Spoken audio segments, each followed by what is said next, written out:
아멘. 오늘은 요한복음 8장 21절로 30절 말씀을 통해서 하나님이 함께 하신 예수님이란 제목으로 은혜를 나누겠습니다. 여러분은 이 세상에서 우리가 누릴 수 있는 가장 큰 축복이 무엇이라고 생각을 하십니까? 몸이 건강해서 장수하는 것, 그것도 좋습니다. 자녀들과 손주를 많이 낳아서 다복한 가정을 꾸리는 것, 그것도 좋죠.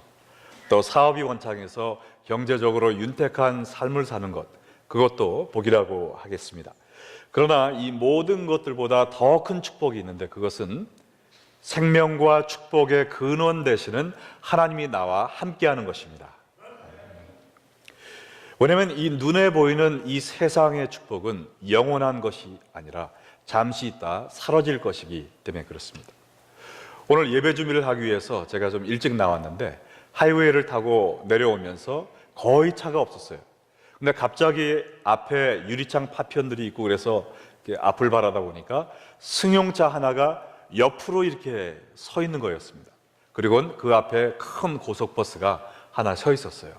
경찰차도 오지 않고 바로 2, 3분 전에 사고가 난 것 같은데, 그 승용차가 고속버스에 부딪혀 가지고 몇 바퀴를 구르고 이 위가 납작해져서 아마 그 안에 있던 사람은 살아나지 못했을 것 같은 그런 험한 사고였습니다.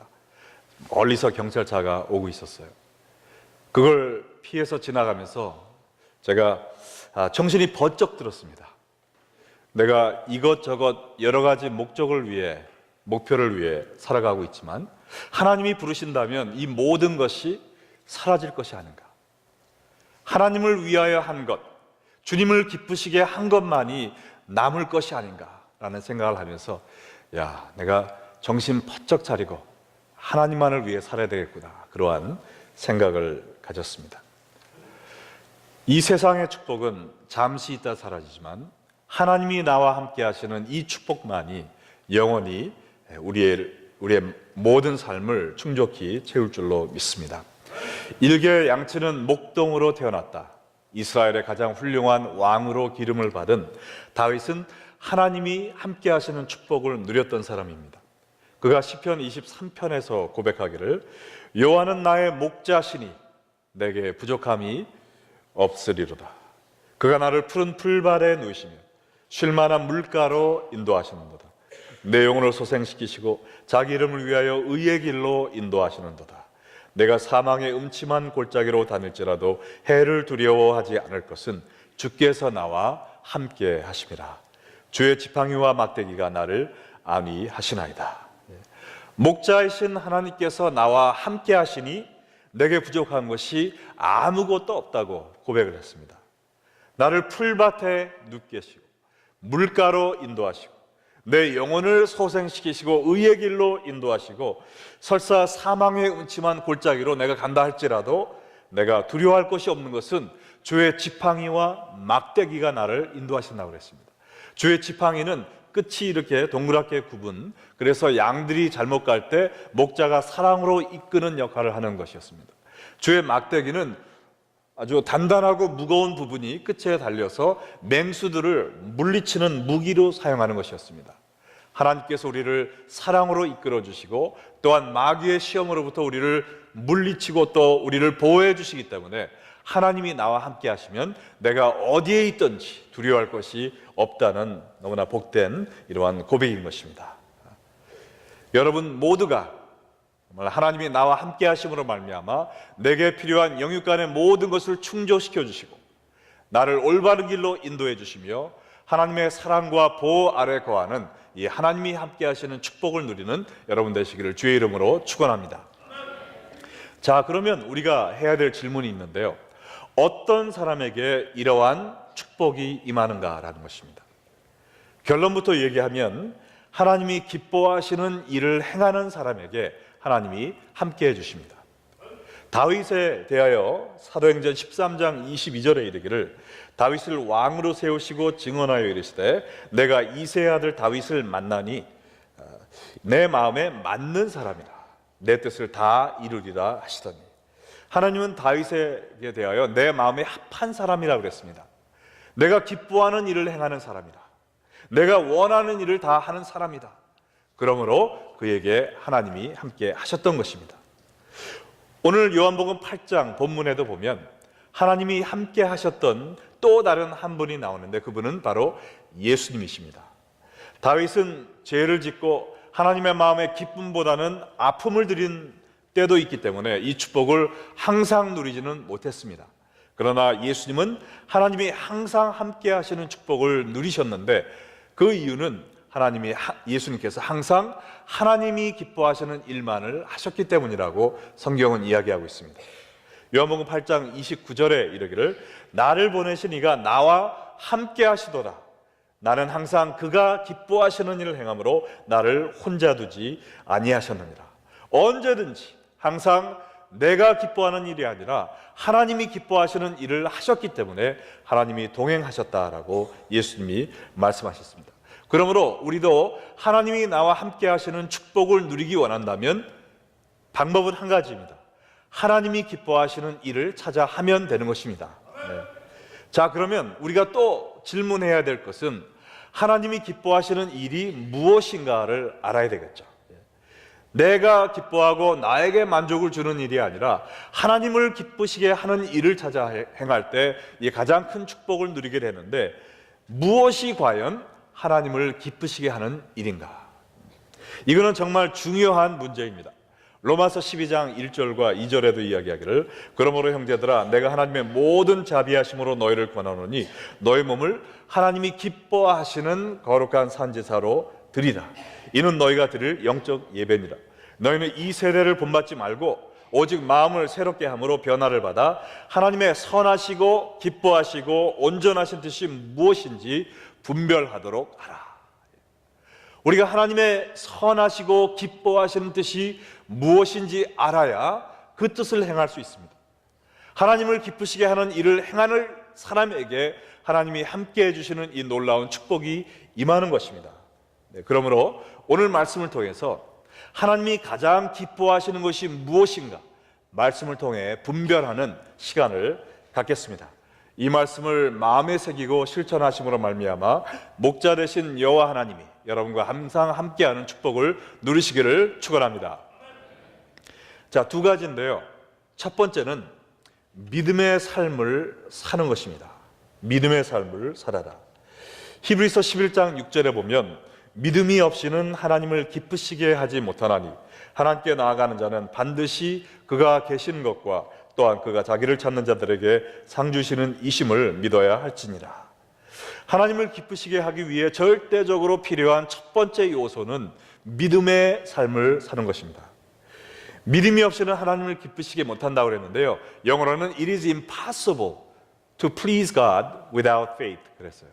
믿음이 없이는 하나님을 기쁘시게 하는 것이 불가능하다는 것입니다. 믿음이 절대적으로 필요하다는 것이죠. 그러면 우리가 무엇을 믿어야 될까요? 오늘 말씀해 보니까 두 가지가 나와 있습니다. 반드시 그가 계신 것을 믿어야 되고 또한 자기를 찾는 자들에게 상 주시는 이심을 믿어야 된다고 그랬어요. 그가 반드시 계시다는 것은 하나님의 존재를 인정하고 그를 의지하는 구원에 이르는 믿음을 의미합니다. 그러나 거기서 끝나는 것이 아니라 그가 자기를 찾는 자들에게 상 주시는 이심을 믿어야 된다 말씀하셨는데, 이것은 내가 구원받은 그것으로 만족하는 것이 아니라 날마다 하나님을 더 깊이 알기 원하고 더 많이 사랑하기 원하고 더 열심히 섬기기 원하는, 그리하여 날마다 주를 향하여 달려가는, 하나님을 향하여 찾아가는 그러한 사람에게 상 주시는 이심을 믿는다는 것. 다시 말해서 하나님을 닮아가고 하나님을 예배하고 하나님을 찬양하는 이 신앙의 경주에 열심히 임하는 사람을 하나님이 기뻐하신다는 그것을 믿고 그렇게 실천하는 삶을 이야기하는 것입니다. 여러분, 하나님은 믿음이 있는 자를 기뻐하시는데요, 구원에 이르는 믿음에서 멈추는 것이 아니라 내가 어떻게 하면 하나님을 더욱더 사랑할까, 내가 어떻게 하면 하나님에 대해서 더 깊게 깨달을까, 내가 어떻게 하면 하나님께 더 영광 돌리는 삶을 살 수 있을까 하는 열심을 가지고 전심으로 하나님을 찾는 자를 기뻐하신다는 것입니다. 여러분은 지금 어떠한 믿음을 갖고 계십니까? 내가 구원받았으니까 주일날이면 교회 나와서 예배 드리니까 이 정도면 됐지 뭐 하는 안주하는, 컴포트 존에 안주하는 믿음을 갖고 계십니까? 아니면 하나님이 진정으로 원하시는, 하나님을 전심으로 찾고 또 찾는 이러한 열심을 가진 신앙생활을 하고 계십니까? 하나님을 기쁘시게 하기 원한다면 우리가 구원을 받는 거기에서 끝나는 것이 아니라 날마다 주여 제가 더 주님을 섬기기 원합니다. 주님을 더 알기 원합니다. 더 기도하기 원합니다. 더 찬송하기 원합니다. 더 전도하기 원합니다. 열심을 가지고 하나님을 향하여 달려나가는 여러분 되시기를 주의 이름으로 축원합니다. 네. 그런데 불행하게도 많은 사람이 이 믿음의 삶을 살지 못하고 있다는 것입니다. 오늘 본문의 배경을 살펴보면 아직도 초막절의 마지막 날입니다. 예수님께서 나는 생명의 물이니 나를 믿는 자는 그 배에서 생수의 강이 흘러나오리라 말씀하시고, 또한 나는 세상의 빛이니 나를 따르는 자는 어둠에서 나와 생명의 빛으로 나오게 되리라 라고 말씀을 하셨을 때 성전에 있던 많은 유대인들이 예수님을 믿지 않았습니다. 그를 따르지 않았습니다. 오히려 그를 멸시하고 조롱했습니다. 요한복음 8장 21절로 22절에 보니까 다시 이르시되 내가 가리니 너희가 나를 찾다가 너희 죄 가운데 죽겠고 내가 가는 곳에는 너희가 오지 못하리라. 유대인들이 이르되 그가 말하기를 내가 가는 곳에는 너희가 오지 못하리라 하니 그가 자결하려는가? 예수님이 하신 말씀은 이 뜻입니다. 내가 얼마 있지 않아 너희를 위하여 십자가에서 죽을 텐데 그리고는 부활하여 승천하여 하나님이 계신 하늘나라로 올라갈 것이다. 내가 하늘로 가면 메시아를 기다리고 있던 너희들이 아무리 메시아를 찾아도 그 메시아를 볼 수 없게 될 것이다. 왜냐하면 내가 바로 너희를 구하러 온 하나님의 아들 메시아이기 때문에 그렇다. 너희가 지금 나를 믿을 만한 때에 지금 나를 믿고 영접해라. 그렇지 아니하면 내가 가 있는 천국에 너희는 올 수 없을 것이다 라고 말씀하신 것입니다. 그런데 이 유대인들은 그것을 이해하기는커녕요, 마음문을 열기는커녕 예수님을 조롱하고 놀리기 시작했습니다. 지금 이 사람 뭐라 그러는 거야? 자기가 가는 곳에 우리가 못 간다 그러니까 혹시 자살해서 지옥 가려고 하는 거 아니야? 하면서 깔깔대고 빈정거린 것입니다. 그럼에도 불구하고 예수님은 그들을 포기하지 아니하시고 그들에게 계속 구원의 복음을 선포하십니다. 23절과 24절에 보니까 예수께서 이르시되 너희는 아래서 났고 나는 위에서 났으며 너희는 이 세상에 속하였고 나는 이 세상에 속하지 아니하였느니라. 그러므로 내가 너희에게 말하기를 너희가 너희 죄 가운데서 죽으리라 하였노라. 너희가 만일 내가 그인 줄 믿지 아니하면 너희 죄 가운데서 죽으리라. 나는 너희처럼 이 땅에 나서 이 땅에 속한 사람이 아니라 하늘에서 나서 하늘에부터 너희를 구원하기 위하여 보내심을 받은 하나님의 아들 메시아다. 그러므로 나를 거부하지 말고 나를 믿어라. 그렇지 아니하면, 나를 믿지 아니하면 너희는 지옥에 갈 수밖에 없어 라고 하면서 지금 이 기회를 놓치면 구세주를 만날 기회가 다시 오지 않을지도 몰라 하면서 그들에게 간절히 구원의 복음을 호소하신 것입니다. 여러분, 이 말씀을 통해서 우리가 깨달아야 될 진리가 하나 있는데요, 뭐냐면 예수님을 구주로 영접할 기회가 항상 있는 것이 아니라는 것입니다.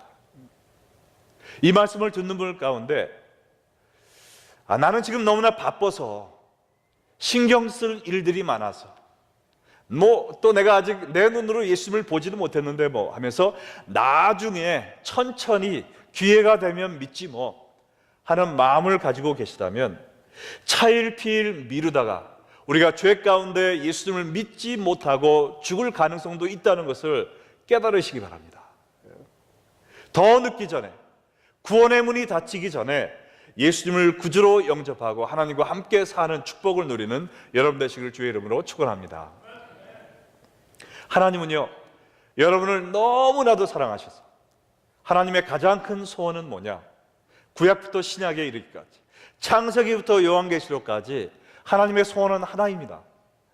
여러분들과 사랑하며 영원토록 함께 사는 것, 이것이 바로 하나님의 언약이며 하나님의 약속이며 바로 천국의 모습인 것입니다. 우리를 하나님의 사랑의 대상으로 창조해 주셨어요. 에덴 동산에서부터 우리와 함께 영원히 사랑하며 살기를 원하셨는데 우리가 하나님 대신 죄를 택함으로 말미암아 하나님과 우리의 사이가 끊어져 버렸습니다. 아무리 노력을 해도 하나님께 갈 수가 없습니다. 온전한 의로우신 하나님께 조그만 죄도 용납되지 않기 때문에 죄인은 하나님과 공존할 수가 없어요. 그래서 우리의 힘으로 하나님께 다시 돌아갈 수 없는 것을 아셨던 하나님은 성자 하나님이 우리의 죄를 대신하여 짊어지고 십자가에 돌아가심으로 말미암아 우리가 그것을 믿기만 하면 하나님과 재연합될 수 있는 이 축복을 주시기 위해서 오신 것입니다. 우리가 믿기만 하면 하나님과 다시 관계가 회복되어 하나님과 영원 복락을 누리며 사랑의 관계를 누릴 수 있는데 바로 이것이 천국이라는 것이죠. 여러분, 요한계시록 21장 2절로 4절에 보면 예수님께서 천국에 대해서 소개를 해주고 계신데요, 이 사도 요한을 통해서 소개한 이 천국의 모습을 보세요. 또 내가 보매 거룩한 성 새 예루살렘이 하나님께로부터 하늘에서 내려오니 그 준비한 것이 신부가 남편을 위하여 단장한 것 같더라. 아름다운 천국의 모습입니다. 자, 보좌에서 큰 음성이 나서 천국에 대해서 지금 설명을 해주고 있습니다. 천국이 어떤 곳이냐? 보라, 하나님의 장막이 사람들과 함께 있으며 하나님이 그들과 함께 계시리니 그들은 하나님의 백성이 되고 하나님은 친히 그들과 함께 계셔. 천국에 대해서 세 번의 묘사가 나오는데 다 동일한 말씀 아닙니까? 하나님이 사람들과 함께 계셔. 하나님의 장막이 우리와 함께 계셔. 하나님이 우리와 함께 계시는 그곳, 바로 그것이 천국이라고 말씀하고 있습니다. 그곳에는 눈물도 없고 애통도 없고 곡하는 것도 아픈 것이나 죽음도 없을 그곳, 하나님의 사랑과 하나님의 보호 안에서 우리가 하나님과 사랑하며 사는 그곳, 바로 그것이 천국이라고 이야기하고 있습니다. 천국은 뭐 열두 진주문 이 아름다운 보화, 그것이 천국을 천국되게 하는 것이 아니라 하나님이 계신 곳, 예수님이 계신 곳, 우리가 하나님과 사랑하며 영원토록 사는 그 자체가 바로 천국임을 믿으시기 바랍니다. 그것이 천국이라면 이 땅에서 하나님과 함께 살지 않는 분들, 하나님과 함께 있는 것을 즐기지 않고 그것을 기뻐하지 않는 분들에게 천국은 천국일까요? 지옥일까요? 참된 천국이 아니겠죠. 여러분, 천국은 어떤 사람이 갑니까? 하나님을 믿고 하나님을 전심으로 찾는 사람들이 가는 것입니다. 그게 진실된 믿음이거든요. 이 세상에서 하나님과 동행하지 않는 사람이 어떻게 죽은 후에 천국에서 하나님과 동행하며 기쁨으로 살겠습니까? 천국을 누리기 원하는 사람들은 이 땅에서부터 천국을 경험해야 됩니다. 믿음의 삶, 나를 위해 돌아가신 예수님을 믿음으로 구원의 확신을 받고 그 사랑에 감격하고 탄복하여서 날마다 하나님께 가까이 가기 위하여, 더 사랑하기 위하여, 더 섬기기 위하여 하나님을 찾아가는 사람, 달려가는 사람, 그것이 참된 하나님이 원하시는 믿음의 삶인 줄 믿습니다. 자, 그러면 두 번째 하나님을 기쁘시게 하는 삶은 무엇일까요? 전도의 삶입니다. 첫 번째는 믿음의 삶, 두 번째는 전도의 삶입니다. 마태복음 18장 12절과 13절의 이야기하기를 너희 생각에는 어떠냐? 만일 어떤 사람이 양 100마리가 있는데 그 중에 하나가 길을 잃었으면 그 99마리를 산에 두고 가서 길 잃은 양을 찾지 않겠느냐? 진실로 너희에게 이르노니 만일 찾으면 길을 잃지 아니한 99마리보다 이것을 더 기뻐하리라. 하나님이 가장 기뻐하시는 일은 잃은 양 한 마리를 찾아오는 것입니다. 돌아온 99마리의 양보다 지금도 길 잃고 헤매이는 한 마리 양에게 하나님은 더 신경을 쓰고 계시는 거예요. 생각이 거기에 가 있습니다.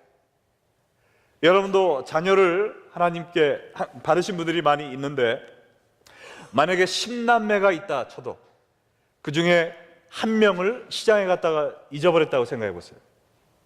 그러면 여러분 가운데 오늘 운이 안 좋은 날이네, 애 하나 잊어버렸어, 뭐 그래도 9명이나 애가 있으니까 뭐 하나쯤 없어도 그렇게 이야기할 분이 계세요. 애가 10명 아니라 100명이 있어도 깨물어 안 아픈 손가락 없다고. 다 귀중한 자녀들입니다. 아무리 집에 아이들이 많이 남아 있어도, 아이고 깜짝이야, 한 명의 아이를 잃어버리면 그 아이 때문에 잠 못 이루는 것이 부모의 마음 아닙니까? 저도 어제 밤에 딸 아이는 먼저 들어왔는데 아들은 친구들하고 놀러 나갔는데 얘가 안 들어오는 거예요. 11시까지는 기다렸습니다. 아, 오겠지. 근데 안 오는 거예요. 그래서 전화를 먼저 우리 와이프가 넣었는데 받지도 않아요. 그러니까 괜히 좀 불안해지더라고요. 그래서 당신도 한번 전화해봐 하는데 또 엄마 전화하고 아빠 전화하고 다 컸는데 너무나 좀 그런 것 같아서 기다리다가 11시 반 돼서 전화를 했는데 안 받는 거예요. 그 다음부터는 막 마음이 불안해지기 시작합니다. 그래가지고 카톡 메시지를 넣었죠. 혹시 무슨 사고 난 거 아니야? 12시까지 기다리다 전화했는데도 안 와요. 마음이 막 불안해지기 시작합니다. 근데 12시 1분이 되니까 차고문이 쫙 열리는 소리가 나면서 아, 왔구나 하면서 제가 안도의 한숨을 쓰고 12시 2분에 잠이 들었습니다. 이것이 부모의 마음이죠. 자녀 한 명이 집에 들어오지 않으면 잠을 이룰 수 없는 것이 여러분의 마음이고, 그러나 길 잃은 양을 생각하는 하나님의 마음은 우리가 자녀를 생각하는 것보다 10배, 100배, 1000배 이상 더 큰 것입니다. 우리가 이미 믿음을 갖고 하나님을 섬기는 사람이라면 우리가 어떻게 하나님께 기쁨을 드릴 수 있을까요? 바로 이것입니다. 전도의 삶을 사는 거예요. 길 잃은 한 명의 양을 위하여 찾아 나서는 것입니다. 누가복음 15장에 보면 동일한 이야기가 나와 있는데 여기에는 그 한 마리 양을 찾으면 그 사람이 기뻐서 온 동네 사람을 불러 잔치하지 않겠느냐. 성경에 천국에 잔치가 있다는 말은 딱 여기밖에 없습니다. 죄인 한 명이 돌아올 때마다 천국에는 지금 잔치가 벌어지고 있습니다. 여러분이 하나님께 돌아왔을 때도 천국에 큰 잔치가 벌어졌어요. 큰 플랜카드에다가 하나님이 여러분의 이름을 쓰시고 아무개가 내 품으로 돌아왔다 하면 천사들이 야 박수치고 하나님이 차리신 진수성찬을 먹으면서 하나님과 성령님과 성자 예수님이 하이파이브를 하면서 눈물을 흘리며 기뻐하시는 그 잔치가 한 명 한 명 죄인이 돌아올 때마다 벌어지고 있다는 것입니다. 왜냐하면 그것보다 하나님의 마음을 더 기쁘시게 하는 것은 없다는 거예요. 여러분, 우리가 교회에 모여서 열심히 성경 공부하는 거 좋습니다. 손뼉치며 예배 드리는 거 좋아요. 교회 일찍 나와서 늦게 가고 뼈 빠지도록 뼈 닳도록 봉사하는 거 너무나 하나님 기뻐하십니다. 그러나 이 모든 것보다 하나님께 더 큰 기쁨을 선사할 수 있는 것은요, 잃어버린 한 영혼을 주의 품으로 데리고 오는 것입니다. 여러분, 자녀가 집을 나가 내가 지금 살아있는지 죽어있는지도 모르는데 그 사람에게 맛있는 음식을 사준들 그 마음에 위로가 되겠습니까? 좋은 옷을 입혀준다고 그 사람이 얼굴에 미소가 떠오르겠어요? 내 집 나간 자녀가 무사히 살아 돌아오는 그 소식만이 그 부모의 마음을 기쁘게 하는 것입니다. 이와 마찬가지로 우리가 하나님께 예배드리고 찬송하는 거 다 좋지만 우리가 여기서 끝난다면 내가 하나님을 기쁘시게 하는 사람이라는 착각은 버리시기 바랍니다. 하나님이 제일 기뻐하시는 그것은 하나님의 눈에 눈물이 마르지 않게 하는 길 잃은 한 영혼을 찾는 그 일에 하나님과 협력하는 것입니다. 지금 울고 계시는 하나님의 마음을 생각하면서 내가 길 잃은 한 사람을 찾기 위해서 주여 제가 무엇을 할 수 있겠습니까? 예수님은 이것을 위해 그 높고 높은 하늘의 보좌를 버리고 내려오셨는데 그 고통의 저주의 십자가 위에까지 올라가서 못 박히셨는데 제가 무엇을 할 수 있겠습니까? 저를 사용하여 주시옵소서. 간절한 마음을 가지고 길 잃은 한 영혼을 위해서 기도하며 노력하며 헌신하는 그 모습이 하나님께 참된 기쁨을 선사하는 신앙인의 모습인 것을 믿으시기 바랍니다. 여러분, 오늘 본문에도 보면요, 예수님이 얼마나 간절한 마음으로 이 영혼 구원을 위해 힘쓰셨는지 보게 됩니다. 25절과 26절에 보니까 그들이 말하되 네가 누구냐? 예수께서 이르시되 나는 처음부터 너희에게 말하여 온 자니라. 내가 너희에게 대하여 말하고 판단할 것이 많으나 나를 보내시니가 참되시매 내가 그에게 들은 그것을 세상에게 말하노라 하시되, 예수님이 나는 하늘에서 온 메시아다라고 여러 번 밝히셨음에도 불구하고 예수님을 거부하고 지금 멸시하는 태도를 보고 있습니다. 내가 누구냐? 지금 반말입니까? 존댓말입니까? 반말이죠. 헬라어에도 똑같은 경멸과 조롱의 말투로 지금 예수님에게 내까지 게 뭔데 네가 메시아라고 지금 입을 뻥뻥거리는 거야? 하면서 예수님을 핀잔주고 있는 것입니다. 지금 예수님이 마음이 어떠셨을까요? 나는 너희를 살리려고 하늘 보호자 버리고 이 인간의 탈을 쓰고 인간의 모습으로 내려왔는데 너희가 나를 이렇게 푸대접해? 우리보다 나이 어린 사람이 반말하면 여러분 기분 좋습니까? 안 좋습니까? 얘가 내가 몇 살인지 모르고 이거 운전면허증 보여줄까? 예, 기분이 안 좋잖아요. 네. 근데 죄인이, 벌레만도 못한 죄인이 이 세상을 창조하신 하나님께 내까지게 뭔데 와서 나한테 이래라 저래라 하면서 소리치고 있습니다. 예수님도 기분이 안 좋으셨겠죠. 예수님도 조금 기분 안 좋은 걸 표현하셨어요. 뭐라고 그러셨느냐? 26절에 내가 너희에게 대하여 말하고 판단할 것이 많으나, 나 사실 너희들한테 할 말 많다. 지금 기분 안 좋아? 그럼 안 되지 너희들. 신성모독죄로 한 방에 갈 수 있어? 지금 충분히 그런 말씀 하실 수 있어요. 그러나 지금 너희들이 잘못하고 있지만 그럼에도 불구하고 뭐라고 그러십니까? 나를 보내시니가 참되시며 내가 그에게 들은 것을 세상에게 말하느라. 너희가 나를 푸대접하고 죄를 짓고 있지만 그럼에도 불구하고 나는 하나님이 너희에게 전하기 원하는 이 복음의 구원의 소식만 전하겠다는 것입니다. 왜요? 너희를 너무나도 사랑하니까. 이 기회를 놓치면 예수님을 못 믿을 것 같으니까. 모든 이 자존심을 꿀꺽 삼키고 예수님께서 그들의 영혼의 구원을 위하여 복음만 외치시겠다고 말씀을 하십니다. 그리고 27절과 28절에 이르시기를 그들은 아버지를 가리켜 말씀하신 줄을 깨닫지 못하더라. 이에 예수께서 이르시되 너희가 인자를 둔 후에 내가 그인 줄 알고 또 내가 스스로 아무것도 하지 아니하고 오직 아버지께로 가르치신 그것을 말하는 줄로 알리라. 이것은 무슨 뜻이냐? 너희가 지금은 내가 메시아라는 것을 깨닫지 못하지만 내가 너희를 위하여 십자가에 매달려 죽을 때 너희가 그를 든 후에, 너희가 나를 죽인 후에, 이 말입니다. 너희가 나를 십자가에 못 박은 후에 그때는 너희가 내가 누군지를 알 것이다. 그때라도 나를 믿고 구원받아라 라고 얘기하고 계십니다. 예수님께서 십자가에서 못 박히셨을 때 그를 못 박은 백부장이 그랬잖아요.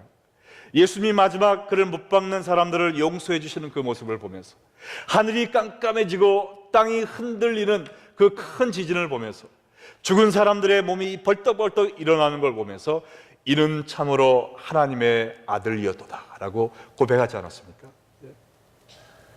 예수님께서 내가 너를 위해서 죽게 되면 그때 너는 깨달을 텐데 그때라도 나를 믿고 구원받아라 라고 이야기하고 계십니다.